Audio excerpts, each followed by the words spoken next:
Amados irmãos, iniciamos aqui o programa Assuntos do Reino. Já tínhamos iniciado aqui através da Canabrava FM. Estamos iniciando agora aqui através do Instagram Jackson_JW e do Facebook Jackson Wellington. Amém? Você que chegar por acaso no meio da transmissão aqui, não se preocupe. Amanhã você pode estar indo lá no YouTube, colocar lá Assuntos do Reino e no canal estará lá essa transmissão. Não só essa, como várias outras, você pode estar acompanhando aí esse programa, a qual Deus tem colocado no nosso coração a respeito da palavra dele. Todos os temas, tudo baseado na Bíblia. Você pode estar tirando suas dúvidas ou aprendendo junto conosco, com todos os convidados que aqui vêm nos homenagear e nos ensinar sobre a palavra de Deus, amém? Hoje estamos com o nosso amado irmão Alexandre. Ele, mais uma vez aqui, fazia um tempo que ele não vinha aqui, né? Mas graças a Deus, Deus assim permitiu ele estar aqui presente. Ele estará falando sobre a narrativa da criação e a cosmovisão cristã. Amém, meu amado? Vou pedir para o Cristiano estar assim orando sobre a vida dele. Em seguida, o irmão Cristiano estará passando para o irmão Alexandre. Amém. Oramos então. Senhor meu Deus, Pai amado, Pai querido, estamos aqui, Senhor, na Tua presença. Primeiramente para dizer que santo é o Teu nome, e que toda a honra e toda a glória seja dada a Ti, Pai. Pai, te pedimos que o Espírito Santo possa nos guiar nesta noite, Pai. Que o Senhor possa iluminar o Teu servo, que o Senhor possa tirar dele, Senhor, tudo aquilo que venha para a edificação de cada um que estiver ouvindo aqui, Pai. E que a gente possa aprender cada vez mais e pôr em prática, Senhor, tudo aquilo que o Senhor tem nos ensinado. Que o Senhor faça nascer em nossos corações, que a gente possa frutificar em nossos corações, na nossa vida, no nosso dia a dia, agindo e sendo discípulo, se entregando cada vez mais, Senhor, para se espelhar nos exemplos de Jesus Cristo aqui na terra, para que a gente possa realmente glorificar o Teu nome e que toda honra, toda glória seja dada a Ti, Pai. Então nos ajuda nesta noite, porque somos dependentes de Ti e sem Ti nada podemos fazer, Senhor. Então eu te agradeço em nome de Jesus. Amém. Amém, glória a Deus, aleluia. Amado irmão Alexandre, como é que você está, meu querido? Tudo bem? Graças a Deus, tudo em paz. Glória a Deus. Vindo da graça do Senhor. Mais uma vez você está aqui, né? Eu aproveito a oportunidade logo para agradecer mais uma vez o convite. Aleluia. Que Deus abençoe a vida dos irmãos. Amém, meu amado. E tenhamos uma noite abençoada. Com fé em Deus, através do Espírito Santo, vamos tecer. E que o Espírito Santo, como sempre, vem estar te guiando e nos encher com a sua palavra. Então, fique à vontade, amado. Com certeza. O tema dessa noite é muito importante a gente esclarecer, porque é uma questão de crédito, não é? Esse estudo não foi elaborado por mim, ele foi elaborado pelo pastor Felipe Fontes. Inclusive, foi tema de uma palestra que o pastor Felipe Fontes ministrou no Congresso Fiel Pastores de 2018. Então, assim, já tem um tempo essa palestra e ela está disponível no YouTube. Inclusive, eu recomendo os irmãos não só assistir a esse conteúdo específico. O tema lá da pregação no YouTube é a importância da narrativa da criação para a cosmovisão cristã. E tem muitos outros textos do pastor Felipe Fontes. Ele é um pastor presbiteriano, pregador, palestrante, professor e autor de vários livros. Então, ele tem uma bagagem muito interessante. Recomendo aos irmãos que nos ouvem procurar o conteúdo e assistir, que vai ser com certeza enriquecedor para a sua vida, para a sua fé, para a sua caminhada aí. Amém. Uma vez esclarecido isso, nós precisamos também ler a palavra. Com certeza. A palavra é nosso guia, né? É nosso guia. E nós não vamos ler a narrativa da criação como um todo, porque essa narrativa está presente nos 2 primeiros capítulos de Gênesis, Gênesis 1 e 2. Vamos ler algumas passagens, mas eu gostaria de iniciar com o versículo 1. Gênesis capítulo 1, versículo 1. No princípio criou Deus os céus e a terra. Simples, objetivo, direto e muito mais importante do que nós podemos imaginar. Ainda em questões introdutórias, é preciso explicar o conceito, explicar o termo cosmovisão. Afinal de contas, não é uma palavra muito comum no nosso dia a dia. Pode ser que muitas pessoas que estão nos ouvindo, muitos dos irmãos e das irmãs, não saibam exatamente o que significa o conceito cosmovisão. Inicialmente, o termo ele surge na filosofia alemã lá do século XVIII, então é algo muito antigo e que não nasce na igreja. É um conceito de filosofia secular. Mas ela foi apropriada pela igreja, pelos filósofos cristãos, porque ela se tornou importante para que o cristão entenda como se comportar diante dos conflitos culturais e sociais do nosso tempo. Essa filosofia tem dois conceitos básicos. São dois pontos principais que nos ajudam a entender. Primeiro, a relação que nós temos com o mundo ocorre na qualidade de intérprete. É muito simples isso. Parece um negócio difícil, mas é muito simples. Nós nos relacionamos com as coisas à nossa volta como intérpretes. Nós vemos e interpretamos as coisas. Verdade. É muito óbvio, inclusive. E é interessante isso, que esse caráter óbvio não é só nessa corrente filosófica. Vários ramos da filosofia, quando a gente vê a afirmação, parece uma coisa extraordinária. Mas quando ela é explicada, você pensa assim, nossa, minha avó falava isso. E nesse caso aqui é muito simples. A nossa relação com o mundo ocorre na qualidade de intérprete. As coisas acontecem à nossa volta, a gente percebe e aí a gente tenta interpretar o que aconteceu. E a segunda afirmação fundamental dessa filosofia é que a nossa interpretação sobre o que aconteceu depende das crenças fundamentais que temos sobre a vida. Depende daquilo que nós acreditamos sobre a vida, sobre o mundo. Exemplo muito simples para a coisa ficar fácil. Vamos pensar numa catástrofe natural. Recentemente teve um furacão nos Estados Unidos. E esse é um exemplo muito bom. Um ateu olha o furacão, percebe o furacão e interpreta como sendo nada mais do que mais um efeito do aquecimento global. Nada além disso. Porque qual é ele reage, ele interpreta, primeiro ponto, e o segundo ponto ele interpreta com base naquilo que ele acredita. Sim. Naturalmente, aquecimento global, efeito estufa, catástrofes climáticas. O cristão, ele acredita em um Deus criador, que tem tudo sob controle. Ele acredita que catástrofes estão na lista dos sinais dos fins dos tempos. Verdade. Então ele vê um grande furacão, com a interpretação dele? Tá próximo. Os tempos estão próximos. Então consegue entender que cosmovisão nada mais é do que a visão que temos sobre o mundo. Sim. A visão que temos sobre as coisas que estão e que acontecem à nossa volta. Então isso fica muito simples. Essa visão depende diretamente daquilo que eu acredito, das minhas convicções. Então, dito isso, cosmovisão cristã, quando pensamos sobre isso, é a forma como o cristão enxerga o mundo. Ficou simples, não é? Sim. E aí a gente tem um ponto de divergência. Quais as crenças básicas que fundamentam a visão do mundo de um crente? Por que esse é um ponto de divergência? Porque a quantidade, nós temos muitas denominações, e essas denominações acabam divergindo em vários pontos a respeito do exercício da fé. Correto? Não é? Então, isso já mostra que o argumento é sólido. De fato, nós temos um ponto de divergência. Quais são as crenças que fundamentam a fé do crente? E as divergências são complexas, como, por exemplo, calvinistas e arminianos. Isso é uma divergência muito complexa. Sim. Eu sou predestinado ou eu escolho? Mas não vamos entrar na divergência, tá? É só um exemplo. Um exemplo. É só um exemplo. Mas existe um ponto em que não há divergência. Gênesis 1, no princípio criou Deus, os céus e a terra. Não é? Uhum. Disso nós não podemos divergir.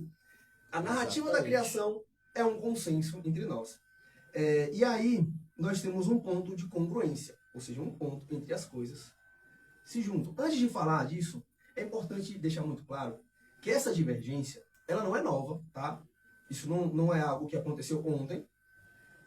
Desde muito tempo que existem essas divergências e até hoje vários teólogos tentam articular um conceito de cosmovisão cristã a definir quais são essas crenças básicas com as quais todos os cristãos devem estar comprometidos para interpretar o mundo. Isso é muito complexo.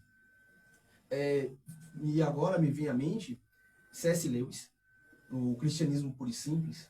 Lá na introdução, no apêndice do livro, de uma das edições, ele esclarece que ao terminar de escrever o texto, ao terminar de escrever o livro, ele encaminhou cópias para pastores de várias denominações diferentes, porque a ideia do autor era fazer com que ele pudesse reunir no livro as ideias básicas para a fé cristã, aquilo que fosse comum. Ele tentou, de certa forma, construir. Claro, ele não escreve isso, né? Ele não fala isso, Sim. mas para quem lê o texto Dá para entender. e pensa em cosmovisão cristã, dá a ideia de que ele tentou assim, compilar no livro aquilo que seria esse consenso de cosmovisão cristã. E ele diz que alguns discordaram de pontos. Não houve unanimidade em todos os aspectos.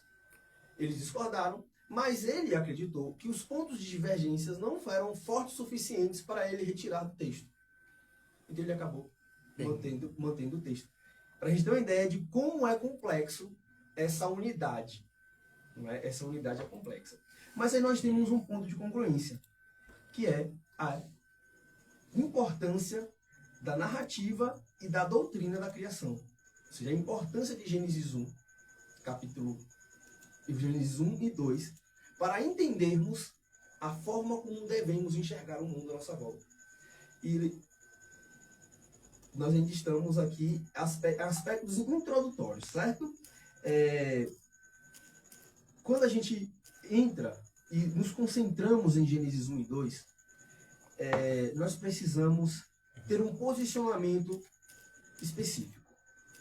E para introduzir, começarmos a pensar nesse questionamento, eu trago uma citação muito importante de um autor, o autor do livro O Deus que Intervém, Francis Schaeffer. Ele diz o seguinte: o cristianismo não começa com a ordem, aceite a Cristo como seu Salvador.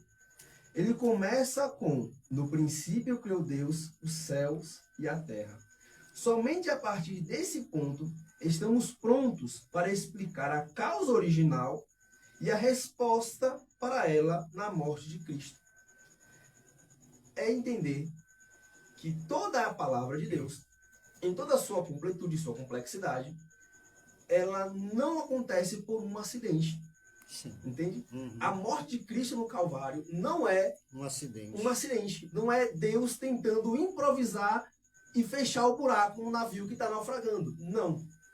Tudo é estabelecido na criação e a partir dela. Ou, na verdade, na criação, não.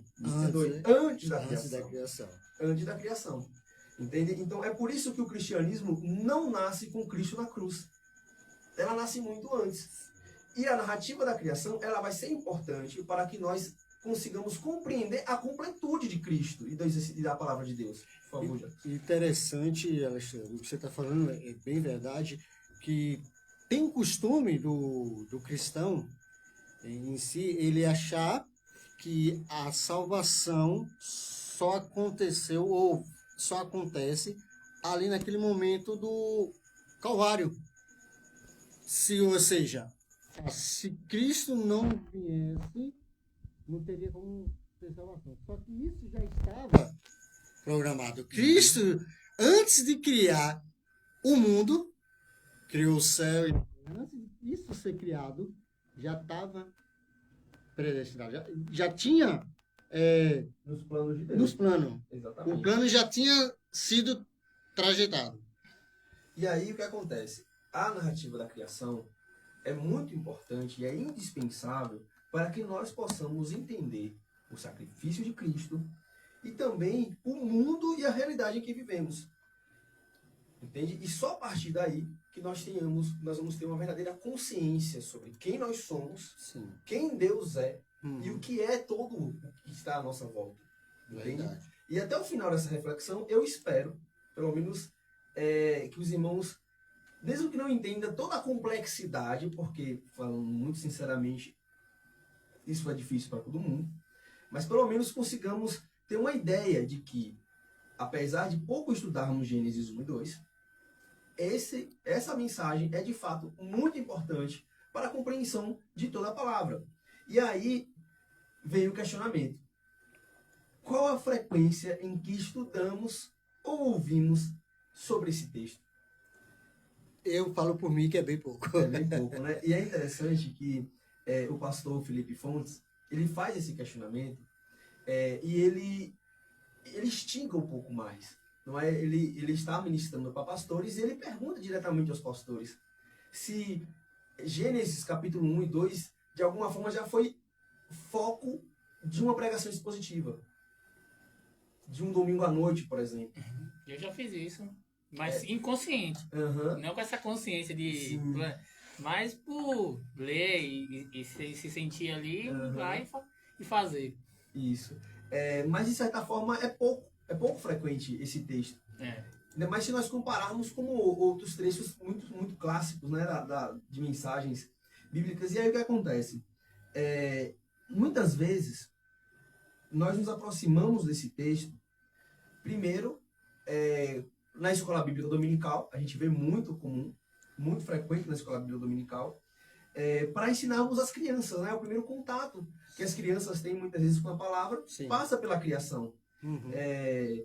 Mas saindo desse universo de escola bíblica dominical, saindo desse universo de lições infantis, nós percebemos que muitas vezes nós abordamos o tema com uma preocupação pessoal distante do que realmente a mensagem quer nos trazer. Pastor Felipe Fontes, ele traz até um termo tanto complexo, ele diz assim que muitas vezes nós nos aproximamos desse texto com uma intenção apologética reducionista. O que é isso?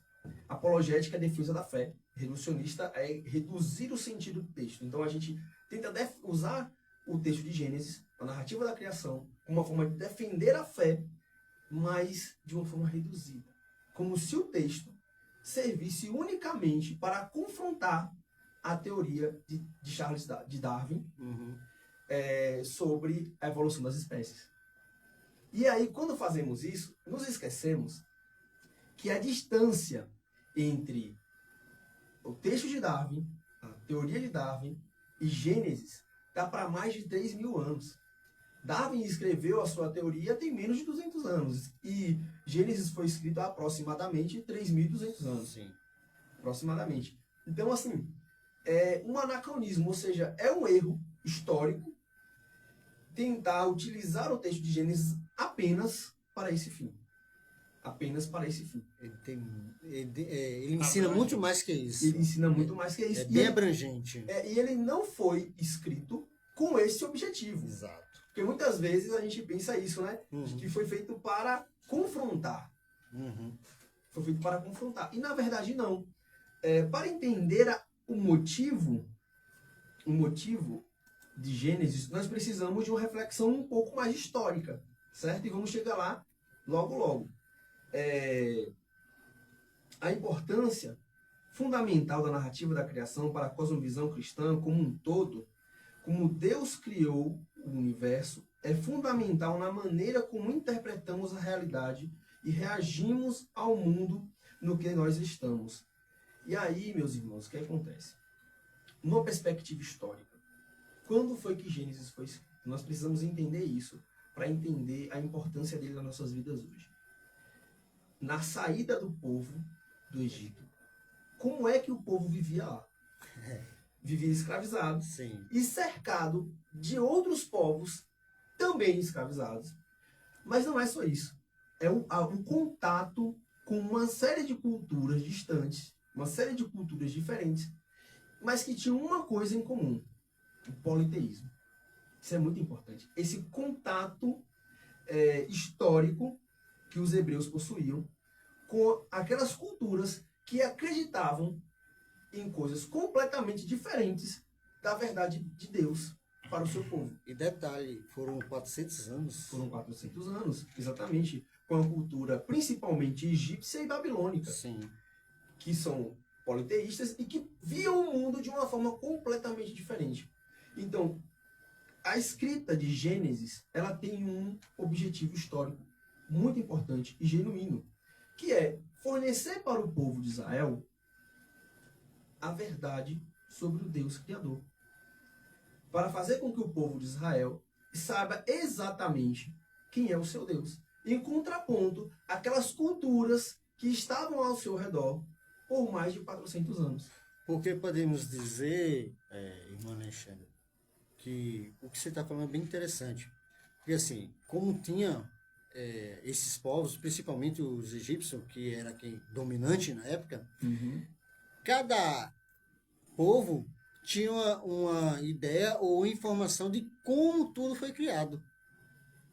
Então, podemos, não estou falando que foi isso que aconteceu, né? Mas analisando tudo, podemos dizer que o povo hebreu, ou uma pequena parte, estava se perguntando, será? Porque não, como foi que o nosso Deus criou? Tá entendendo? Porque para chegar uma informação dessa, é porque alguém queria saber. E assim, é natural que haja nas relações culturais essa, eu ia falar intersecção, mas esse relacionamento. Sim. E é normal que as culturas acabem influenciando as outras. Tá? E aqui é muito importante, inclusive, a gente refletir sobre essa situação, né? De como a gente reage à cultura do outro. E eu acredito que muitas vezes nós somos bastante hipócritas quando se trata disso. Quer ver um Eu exemplo? concordo com você. Quer ver um exemplo? Os irmãos podem aí, os irmãos que estão nos ouvindo podem achar absurdo o que eu vou falar, mas sejamos sinceros. A gente olha uma religião de matriz africana e a gente diz é do diabo. Mas a gente olha outras culturas e outras religiões e a gente aplaude. Um exemplo disso é quem é Thor, da Marvel. Thor não é da Marvel. Thor é um deus nórdico. Quem é Loki? Loki é o pai da mentira. Loki é o paralelo pro diabo. Isso. E a gente vê filho de crente. Eu não sei, tá? Aqui Miguel Comum, de repente o irmão tá me ouvindo aí e acha que eu tô mandando um recado. Mas é uma Não tô mandando recado verdade. pra ninguém. É uma verdade. É uma verdade. A gente assiste fato, os né? filmes, a gente aplaude, a gente acha legal. Compra roupa pros filhos. Compra roupa dos filhos. E aí eu penso, se fosse um deus de matriz africana, a gente estava atacando pedra. Mas a mitologia nórdica é tão pagã, tão errada, tão contrária à palavra de Deus, quanto qualquer outra de matriz africana. A diferença é que a de matriz africana são negros e a nórdica são brancos. Aí você pode pensar, não, eu estou introduzindo um discurso racista ou não racista aqui. Não, eu estou falando apenas da questão do relativismo, sobre o qual nós vamos falar um pouco mais adiante. Entende? Então, a gente precisa entender que a narrativa de Gênesis, capítulo 1 e 2, ela tem um objetivo histórico muito claro e é um objetivo histórico que não se perdeu. Porque assim como o povo de Israel, nós somos peregrinos em uma terra que não é nossa, cercado de cosmovisões diferentes da nossa. E que afirmam coisas que são diretamente contrárias à palavra de Deus. Sim.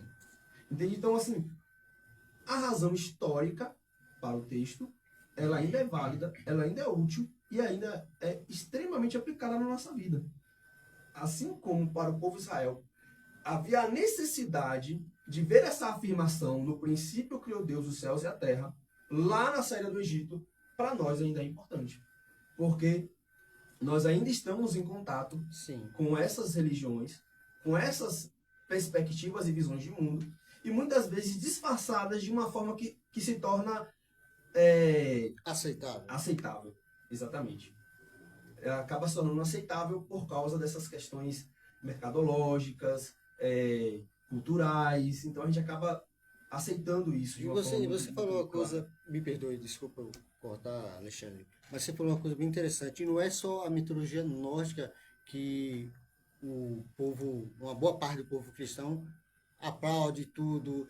Até a mitologia grega, que eu acho que é até bem mais pagã do que a nórdica, porque a quantidade de deuses que ele tem, mas quando vai assistir, que tem um Hércules, uma pessoa forte, filho de Zeus e tal, então todo mundo ter aquela coisa e acha normal. Mas quando voltando ao que você falou, voltada à religião África, descendência, aí já ataca, já. Que deveria ser assim, no meu ponto de vista, igual para todos. Exatamente. E aí o que acontece?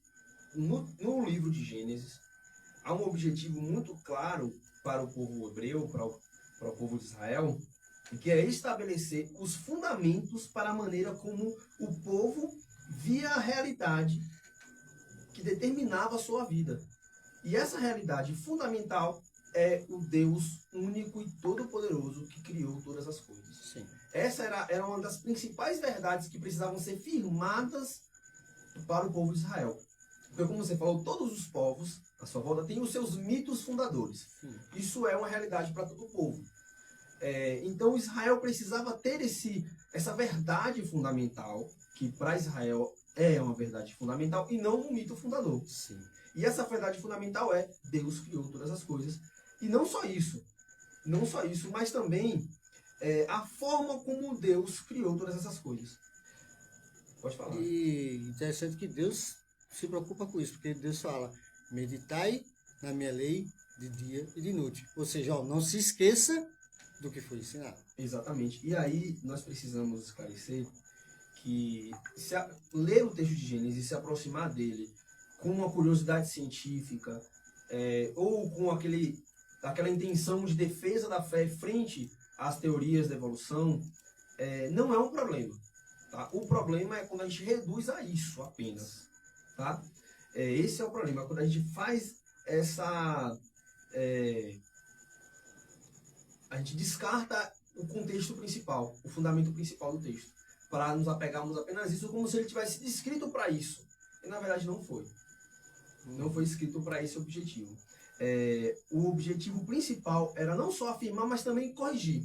Porque, como você falou, aquele contato com as culturas durante o cativeiro egípcio, com certeza promoveu alguma confusão na mente do povo.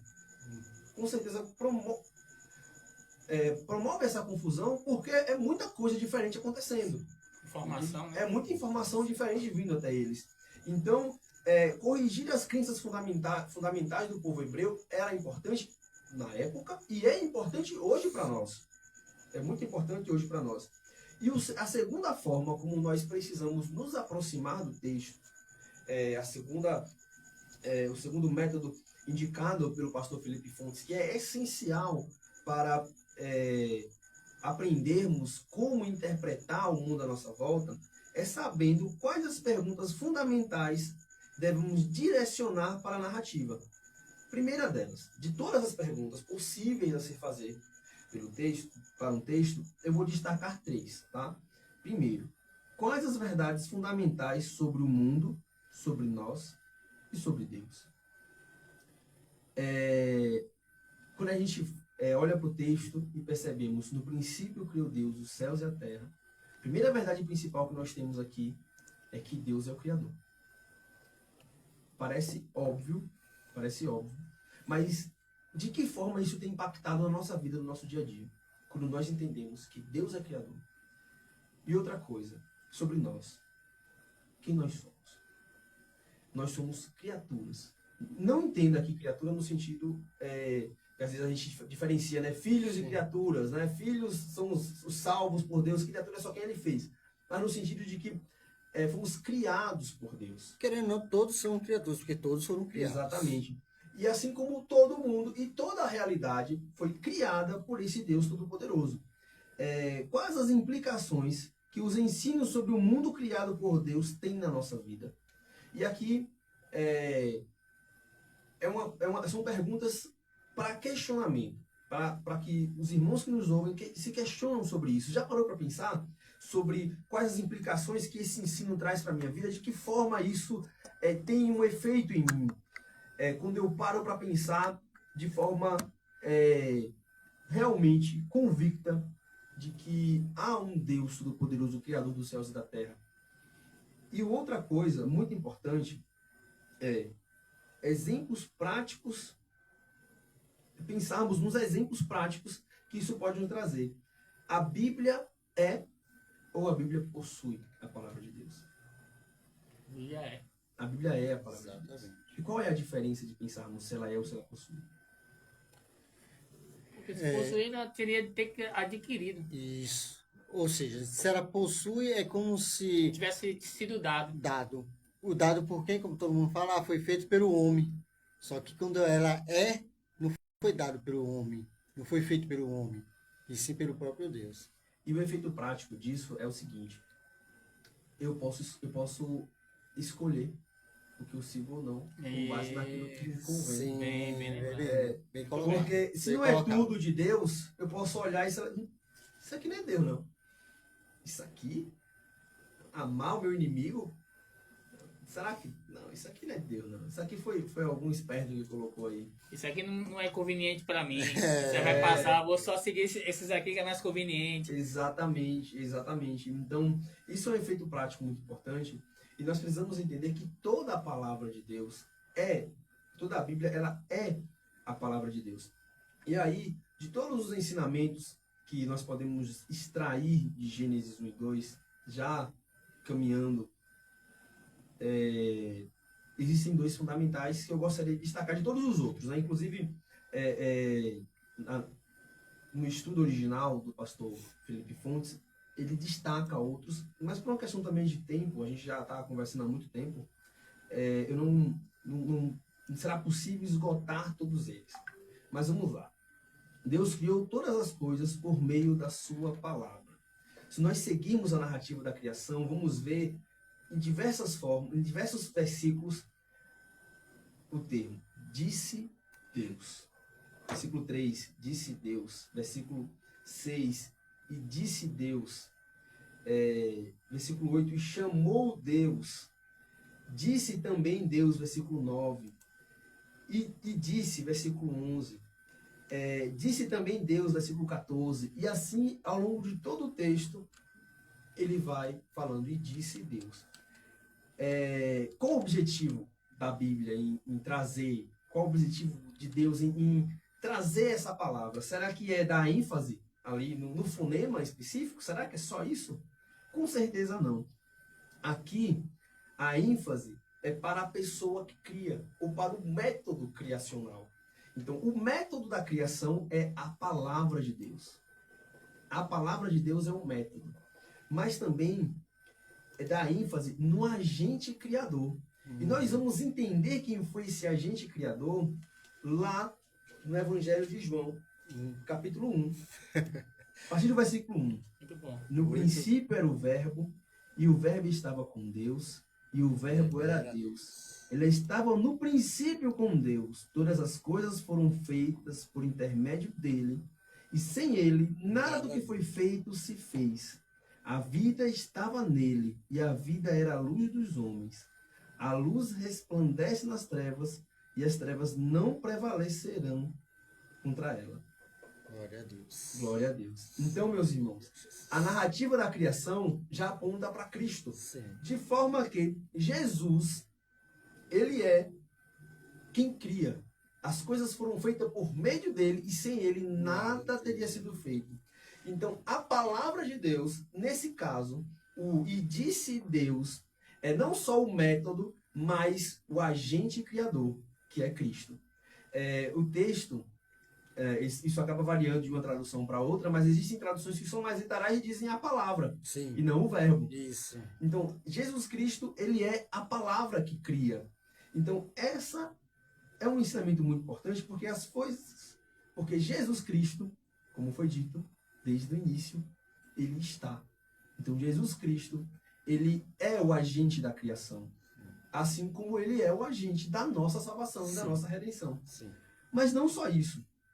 As coisas foram criadas, não foram criadas vazias de significado.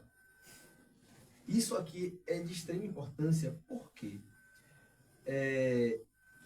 nós, na nossa tentativa de interpretar o mundo à nossa volta, muitas vezes nós queremos construir um significado próprio nosso, e esquecemos dessa verdade fundamental.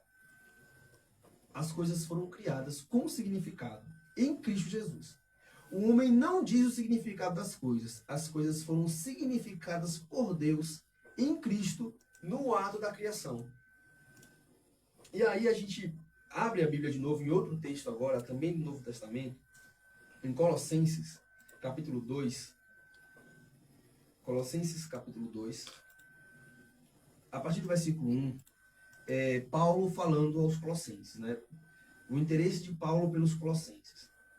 Gostaria, pois, que soubesseis quão grande luta venho mantendo por vós, pelos laudicenses e por quantos não me viram face a face, para que o coração deles seja confortado e vinculado juntamente em amor, e eles tenham toda a riqueza da forte convicção do entendimento para compreenderem plenamente o mistério de Deus Cristo, em quem todos os tesouros da sabedoria e do conhecimento estão ocultos. Esse texto aqui, basicamente, Paulo está falando para os colossenses que eles devem compreender plenamente o mistério de Deus, Cristo, em quem, ou seja, em Cristo, em quem estão todos os tesouros da sabedoria e do conhecimento. Então, meus irmãos, o significado das coisas não são livremente estabelecidas por nós que interpretamos essas coisas. Como foi dito desde o início, nós percebemos a realidade, nós interpretamos essa realidade. Mas toda interpretação parte de uma afirmação que vem antes dela, não é? Uhum. A gente, para interpretar, nós precisamos interpretar a partir de alguma coisa. E nós não estamos totalmente livres para interpretarmos de qualquer jeito. Porque as coisas possuem um significado previamente estabelecido e esse significado é dado por Cristo, desde o ato criacional, desde a criação. Esse processo de dar significado às coisas na criação, ela pode ser também entendida a partir do seguinte texto, Gênesis 2, versículo 3. E abençoou Deus o dia sétimo e o santificou, porque ele descansou de toda a obra, como o Criador fizera. Enquanto Criador, ele fez toda a obra e toda essa obra esteve pronta. Então nós precisamos compreender que na criação, todo o significado ele foi estabelecido. E aí, ao longo da criação, ao longo dessa narrativa de criação, a gente percebe que no método criacional de Deus, ele chama as coisas pelo nome, e aqui é importante a gente entender que o nome pelo qual Deus chama, a gente não sabe exatamente, afinal de contas, a tradução acaba que pode nos desviar um pouco disso. Mas a ideia é de que Deus a chama e ela passa a existir como ele quis que existisse. Pensem na luz.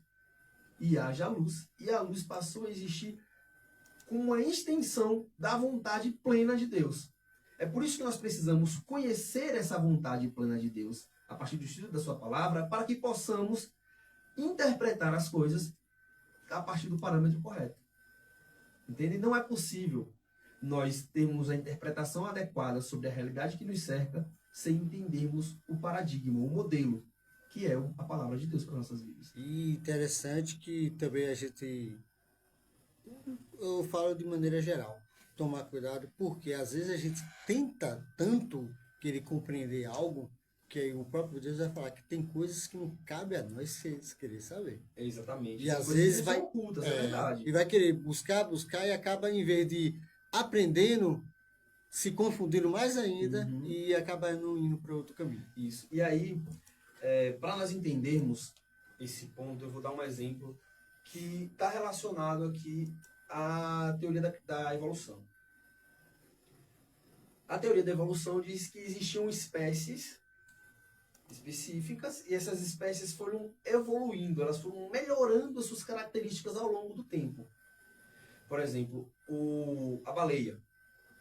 A baleia, ela evoluiu e se tornou uma baleia. Ela era um peixinho pequeno, ou não, né? E as condições naturais, na verdade a girafa é um exemplo melhor. A girafa é um exemplo melhor.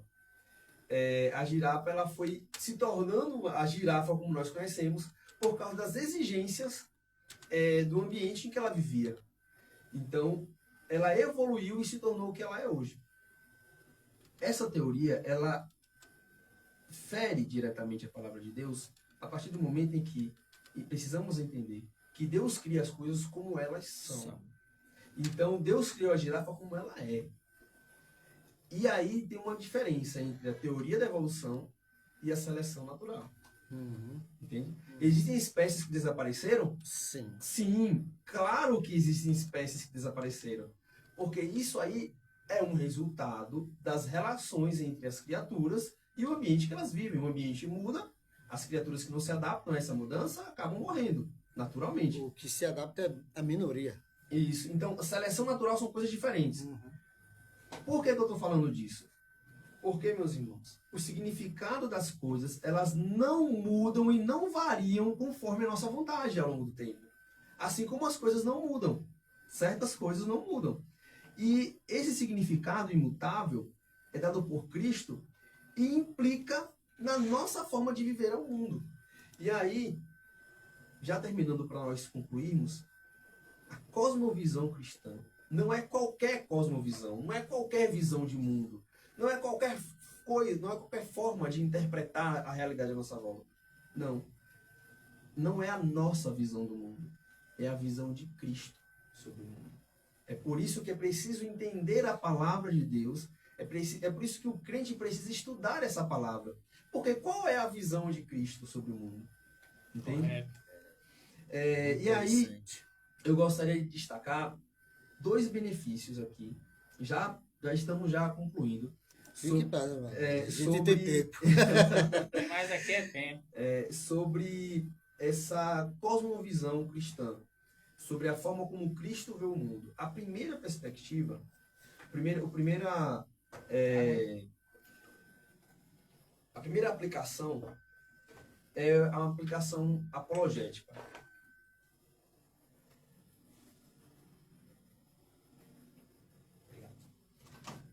É uma perspectiva apologética, ou seja, uma perspectiva de defesa da fé. Os relativismos devem ser abandonados. Uma vez que nós entendemos que a palavra de Deus, ela é toda a vontade de Deus na nossa vida, que a palavra de Deus é perfeita, imutável, então a gente precisa compreender que nós não podemos simplesmente relativizar o que a palavra de Deus está dizendo para nós. Verdade.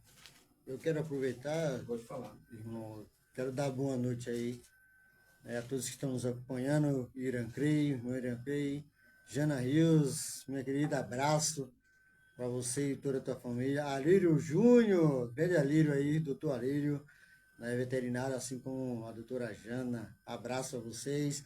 Nosso amado irmão João Romil está aí também, dando a paz e a graça para todos nós. A paz, meu amado. O irmão Flávio de Jesus também aí, dando a paz do Senhor, meu querido. Muito obrigado por a participação de todos vocês. Wagner, Phil Johnson aí também, nos acompanhando. Que Deus venha abençoar a vida de cada um de vocês.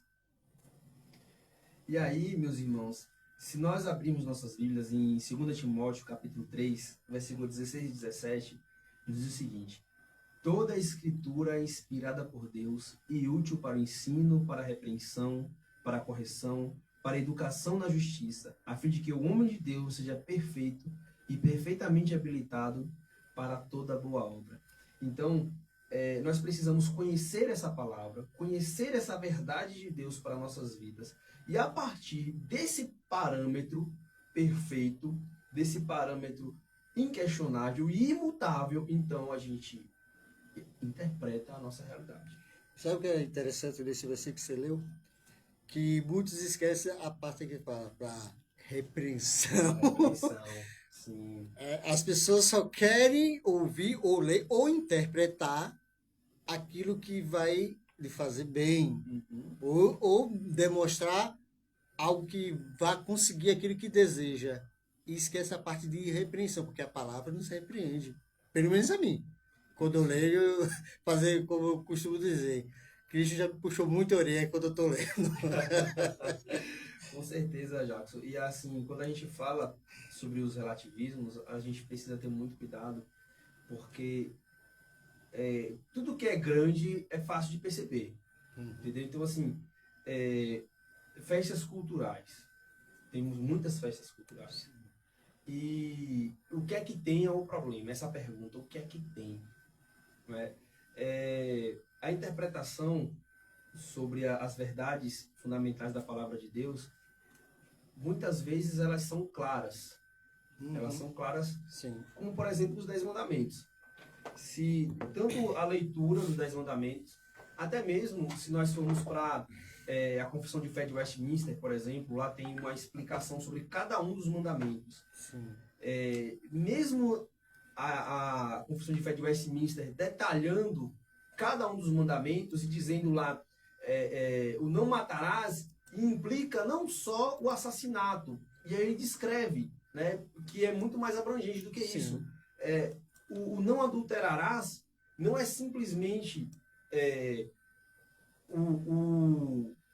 ter uma relação com outra mulher, mas ele é muito abrangente, é muito mais abrangente. Então, é muito mais do que simplesmente aquela afirmação, aquela ordem.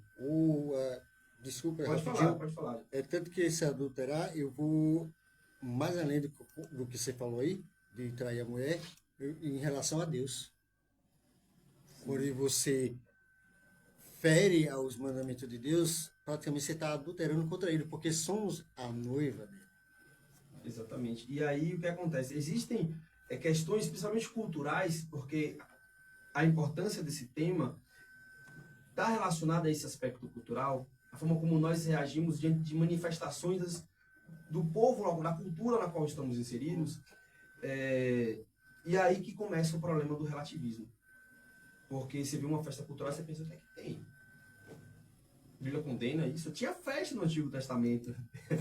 Até hoje o povo judeu faz festa. Jesus estava na festa, né? O primeiro milagre de Jesus foi numa festa de casamento. Assim, as pessoas acabam conturbando a mensagem da palavra para colocá-la dentro dos seus interesses, né? Uhum. E aí o relativismo ele se torna um problema quando a gente fala das questões culturais. Porque entra essa pergunta, o que é que tem? E eu gosto muito do texto de Romanos, capítulo 12, porque ele nos ajuda a entender que as ordenanças de Deus, ou melhor, a vontade de Deus para as nossas vidas, ela precisa ser percebida conforme as coisas que estão à nossa volta. Rogo-vos, irmãos, Romanos capítulo 12, versículo 1. Versículo 1 e 2. Rogo-vos, pois, irmãos, pelas misericórdias de Deus, que apresenteis o vosso corpo por sacrifício vivo, santo e agradável a Deus, que é o vosso culto racional. E não vos conformeis com este século, mas transformai-vos pela renovação da vossa mente, para que experimenteis qual seja a boa, agradável e perfeita vontade de Deus. Essa aqui é uma mensagem de Deus para nossas vidas em relação à cultura a cultura na qual estamos inseridos. Porque, acreditem, nós somos alvos de todo tipo de tentação e todo tipo de influência cultural. Sim. E aqui é o mandamento de Deus, a vontade de Deus é para que nós não sejamos seduzidos por essas manifestações culturais ao ponto de tomarmos a forma delas, ao ponto de praticarmos ela livremente. Infelizmente está acontecendo. Está imitando, né? A gente acaba imitando por causa desse relativismo. Sim. Por causa do famoso o que é que tem. E a gente vai no que é que tem, no que é que tem, no que é que tem, e daqui a pouco nós estamos iguais ao mundo. E às vezes, eu vou até pedir desculpa aos irmãos que estão ouvindo, eu não estou querendo criticar, como a palavra de Deus fala, a salvação é individual e cada um age como quer. Começa com um disfarce.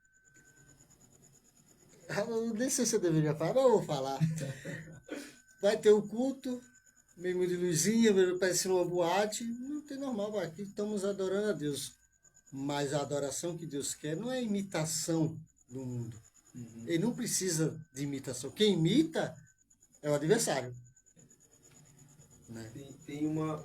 É só um exemplo que eu É, dei, mas é bem mais abrangido que isso. Uma aí. das mais que as pessoas utilizam é que é para atrair, para sair do tradicionalismo, para chamar os jovens, para. Então tem várias desculpas que as pessoas querem inventar, mas não precisa nada disso. Tem um vídeo de Augusto Nicodemos falando sobre relativismo e sobre coisas que não está claramente na Bíblia como pecado. Tem muita coisa. Sim, E, sim. inclusive o texto de Romanos é sobre isso. Sim. O texto de Romanos é sobre isso. Paulo escreve muito sobre liberdade cristã. E o texto fala sobre isso. Nem tudo é pecado. Sim. Mas o que é que o texto está nos dizendo aqui? Não vos conformeis com este século. Não só assistir. Desculpa. Eu tomei um susto. Tem muita coisa que não está claro, uma afirmação clara, isso é pecado. Sim. Você não vai encontrar. Uhum. Tem muita coisa que a gente não vai encontrar assim.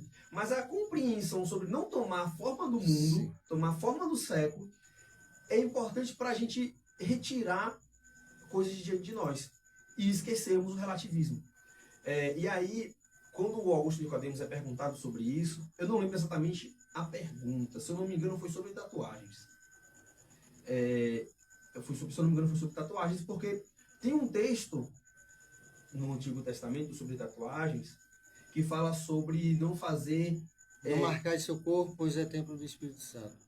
Que naquela época o pessoal fazia tatuagem referente a deuses pagãos ou Aos se mortos. autoflagelavam. E aí o que acontece? Quando questionado sobre isso, Augusto Nicodemos fala sobre, ele cita o texto relacionado a não tomar a forma do século, ele disse da referência. Uhum. E aí ele conta a seguinte história. Você serviria, se você fosse na casa de alguém e a pessoa servisse a janta para você num pinico. O pinico tá novo. Ela comprou, tirou da caixa, lavou e serviu o jantar no pinico. Tá limpo, ninguém usou, não tá sujo. Mas é legal? Não, constrangedor. É constrangedor, né? É. Por causa da referência, não é? Uhum. O problema é a referência. Uhum. Aí, no argumento de Augusto Nicodemos, ele fala isso, o problema é a referência. Uhum. Porque te faz lembrar Uhum. do que não deve na hora do almoço, do que não deve ser lembrado na hora da janta. Uhum. Exatamente. E aí, existem práticas que em si não são pecado, mas fazem referência ao mundo. E aí a gente precisa... Isso é, coisa é o velho, isso é coisa de crente. Assim, é um chavão, né? Uma coisa assim antiga. Sim. Isso é coisa de crente? Bordão. É um bordão perfeito, mano.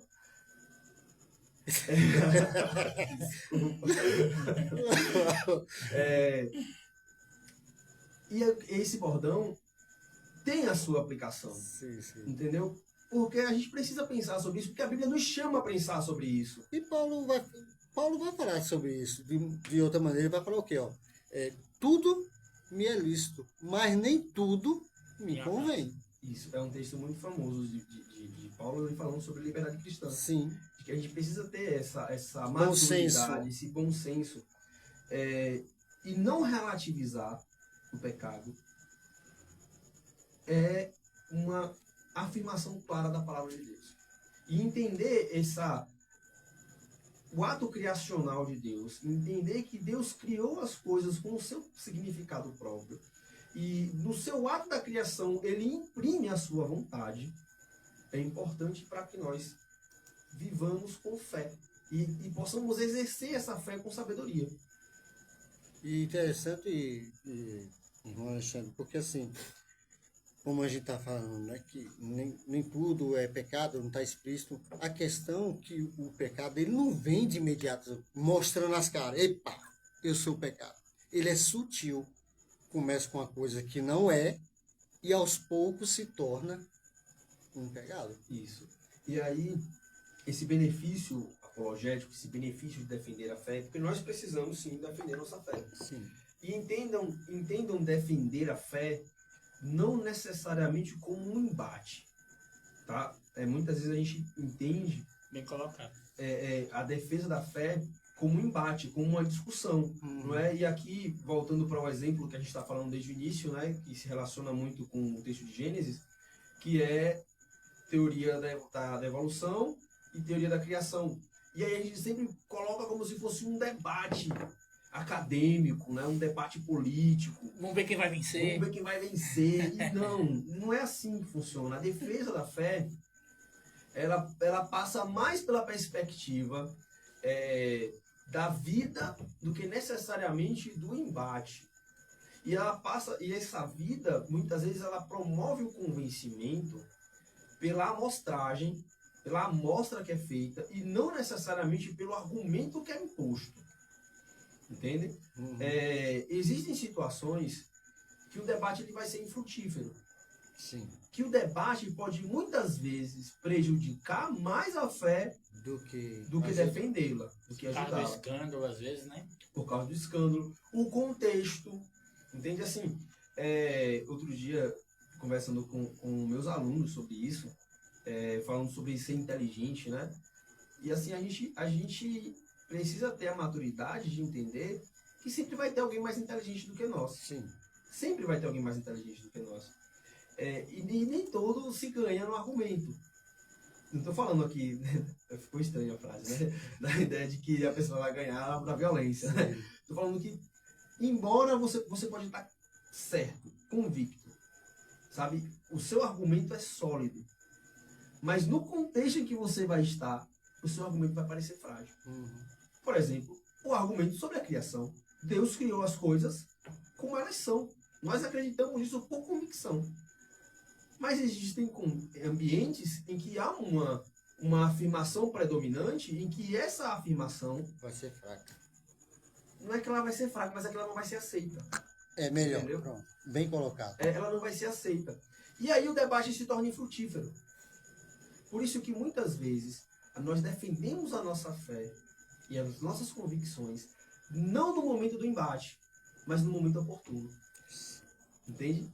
É saber entender qual o momento oportuno para promover a conversa, para promover o convencimento. Você pode estar no contexto ali de que tem aquele indivíduo que vai promover a bagunça. A gente não quer bagunça. Quando a gente está defendendo a fé, a gente não quer bagunça. A gente quer uma conversa coerente, equilibrada, Com clareza, né? com clareza. O que promove a bagunça, a gente ora por ele. Sim. Os que querem ouvir, a gente fala com eles. E às vezes ficar calado é bem mais frutífero do que falar. Isso. Voltando para a cosmovisão cristã, não é nossa visão do mundo, mas é a visão de Cristo sobre o mundo. O primeiro benefício dessa afirmação é o benefício apologético, de defesa da fé. Nós abandonamos os relativismos e afirmamos a verdade como absoluta e toda poderosa. E o segundo benefício é um benefício espiritual. A aceitação da condição de criatura, pensamos e agimos conforme a vontade do Deus Criador. Uma vez que eu entendo que sou feito por Deus, sou criatura de Deus, filho de Deus, eu não sou livre para pensar como eu bem quero sobre as coisas. Eu não acho nada, sobre absolutamente nada. Eu preciso saber a vontade de Deus para a minha vida, para a vida das pessoas à minha volta e a convicção expressa por Deus na sua palavra a respeito desse mundo que me cerca. Perfeito. E aí eu volto para o texto de Efésios capítulo 2, para explicar da forma mais clara possível o que eu quero dizer quando eu digo aceitar a posição de criatura de Deus. Efésios 2, capítulo 2, versículo 10 nos diz: pois somos feitura dele, criados em Cristo Jesus para boas obras, as quais Deus de antemão preparou para que andássemos nelas. Veja se esse versículo não traduz de forma perfeita o que eu quis dizer quando eu afirmei que nós não somos livres para pensarmos da forma que bem entendemos. Nós precisamos pensar e interpretar a realidade à nossa volta conforme a vontade de Deus, porque somos feitura dele. Ele nos fez, nos criou. E ele nos criou em Cristo Jesus Não para sermos livres de qualquer forma, não. Mas para as boas obras. Para as boas obras, as quais Ele, o próprio Deus, de antemão, preparou para que andássemos nelas. Então, meus irmãos, precisamos entender que Deus nos criou e, uma vez criados por Ele, precisamos entender a vontade dele para nossas vidas, para que possamos segui-la, firmes na fé, na caminhada. Interessante. Você me fez lembrar, Alexandre, algo que aconteceu que talvez vai chocar a alguns irmãos. Que, mediante as nossas leituras, né? Que a gente lê, medita na palavra, temos que meditar. E me veio à mente, e isso até hoje eu penso dessa forma, que vai ser bem chocante para alguns, talvez. Que as pessoas acham que temos o livre-arbítrio. Eu penso da seguinte forma, para ser bem sucinto e rápido, antes de Cristo me resgatar, de Ele me escolher, eu poderia até ter. Mas a partir do momento que eu estou em Cristo, já não tenho mais livre-arbítrio. Por que eu não tenho? Porque eu já não vivo pelas minhas vontades. Eu já não tenho que fazer o que eu quero, mas o que Ele quer. Então, se eu faço o que Ele quer e eu tenho que fazer a vontade dEle, automaticamente eu já não tenho livre-arbítrio. Você está entendendo minha linha de raciocínio? Uhum. Mas quando eu falei isso, rapaz, deu pra mãe. Dá muita confusão. Dá muita confusão. Mas até a pessoa entendeu o que eu quis dizer. Assim, a teologia reformada, ela atribui a condição de liberdade ao homem antes da queda. Adão, ele era livre. Mas a partir da queda, o homem ele entra num estado de escravidão. Sim. Escravidão do pecado. Sim. Aí quando liberto por Cristo da escravidão do pecado, ele se torna livre, mas não um livre de forma genérica. Ele se torna livre das algemas do pecado e agora livre para fazer a vontade de Deus. Eu acho que eu simplifiquei demais. Isso que você falou, já que isso é algo muito complexo. Arminianos e calvinistas estão aí lutando há muito tempo, não é, Cristiano, sobre o assunto. Mas acredito que você entendeu, minha linha. Eu entendi perfeitamente. Entendi perfeitamente. Confissão de Fé de Westminster é um texto ótimo para a gente compreender esses detalhes fundamentais, essas afirmações fundamentais sobre cosmovisão cristã. E é um texto legal de ler, sabe? É um texto bacana de ler. Os irmãos podem ler, tem todo o referencial bíblico lá. Eu não vou lembrar de qual a pergunta específica sobre o livre-arbítrio, mas é bem esclarecedor. E, meus irmãos, para finalizar minha participação, tem um versículo, Salmo 119, versículo 7.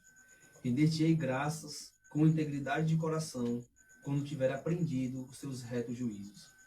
Esse versículo ele tem tudo a ver com a narrativa, com o tema, né, debatido aqui hoje, porque nós só vamos entender qual é a visão de mundo de Cristo, que Cristo quer que tenhamos, quando a gente aprender os retos juízos de Deus. E só a partir do momento em que nós entendemos esses retos juízos que vamos conseguir, de fato, apresentar diante de Deus uma gratidão, um coração grato, com integridade, com retidão. Então, meus irmãos, vamos estudar a palavra de Deus, vamos crescer em conhecimento da palavra de Deus, para que possamos abandonar esses relativismos culturais que estão à nossa volta, nos atacando todo o tempo, e muitas vezes nos seduzindo, e vamos então abraçar uma vida que Deus quer para nós. Certo? Eu espero que eu tenha conseguido explicar para os irmãos a importância da narrativa da criação para a forma que o crente deve ver e interpretar o mundo à sua volta, ou seja, para a cosmovisão cristã. Mas eu acredito que A questão do aprender, eu acho que não é nem essa a questão. A questão é aplicar. Aplicar. Porque a vontade de Deus já está lá escrita, né, nas leis e tudo. Tudo que é a vontade de Deus está ali e ela é edificante. Se a gente aplicar, realmente a gente vai ter um direcionamento espiritual muito bom. Agora a questão é que a carne não inclina para esse lado. A carne só inclina para o mal. isso é o que a palavra de Deus mesmo vai falar. É por isso que nós precisamos sempre estar mantendo, como você acabou de falar, e entendendo os retos juízos de Deus justamente por conta disso. Porque se a gente não fortalece o espírito, vai fortalecer a carne. E a carne pende sempre para o lado contrário Isso. ao reto juízo do Senhor, né? É isso aí, meu irmão Alexandre. Eu gostaria de novamente te agradecer, meu querido, pela disponibilidade de você ter vindo aqui. Sei como a vida é corrida, o cansaço, mas você se dispôs a vir aqui. Foi muito bom, foi muito edificante, né? Efetivo. Sim, e acredito que, pelo menos de minha parte, aprendi muito, entendi bastante. Fiquei até com gosto demais, mas acredito que não sou eu, como outras pessoas.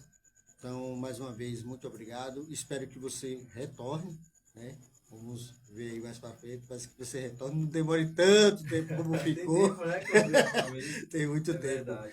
E, meu amado, eu gostaria também de agradecer a todos que nos acompanharam até aqui, através da Rádio Canabrava FM, através do Instagram Jackson_JW e do Facebook Jackson Wellington. Lembrando, amanhã, no mais tardar domingo, estará lá no YouTube, no canal Assuntos do Reino, essa programação. Aproveita, vá lá, coloque lá Assuntos do Reino, curta, se inscreva e ajuda ao programa proclamar a palavra de Deus mais adiante. Amém?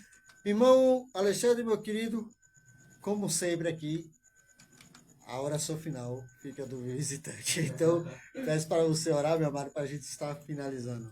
E fique à vontade para falar mais alguma coisa. Mas agradecer novamente a oportunidade, que Deus nos abençoe, né, na nossa caminhada, que nós consigamos aplicar as verdades de Deus no nosso dia a dia, no nosso cotidiano. E é isso aí, vamos orar. Vamos orar. Deus Santo, Todo-Poderoso, nós te agradecemos, ó Deus, porque a tua palavra é santa, é toda poderosa e está disponível, Pai, para que possamos ler, para que possamos aprender, para que possamos viver, Senhor. Nos colocamos diante de Ti neste momento, suplicamos, ó Pai, nos ajuda a viver essa palavra, a colocar em prática as verdades do Senhor para nossas vidas, Senhor, que possamos abandonar os relativismos e nos apegar às verdades fundamentais da fé, para que possamos agradar ao Senhor e viver em santidade. Deus, colocamos diante do teu altar todos os ouvintes, ó Pai, todas as pessoas que nos acompanham. Visita, ó Pai, cada um deles, ó Deus. Estende a tua mão de graça, a tua mão de amor, ó Deus. E mantém-os firmes, ó Deus, na caminhada, Pai. Em nome de Cristo Jesus, abençoa este programa, Senhor. Abençoa, ó Pai, os idealizadores, os apresentadores, ó Deus, que todos os dias eles possam, ó Pai, continuar firmes na caminhada para a santificação e engrandecimento do Teu nome. Em nome de Cristo Jesus, que nós te louvamos, te agradecemos, suplicamos pelo perdão dos nossos pecados. Amém. Amém. Glória a Deus. É isso aí, meus amados irmãos. Lembrando que sexta-feira que vem, o nosso amado irmão Sidney com a irmã Indina estará aqui presente. Estaremos a primeira vez, terá duas pessoas, Cristiano. E já espero ansioso. São duas pessoas abençoadas por Deus, conhecedoras da palavra e fala muito bem, né? Ensina muito bem também. Então fiquem na paz e até sexta-feira que vem, se o nosso bom Deus assim permitir. Fiquem na paz.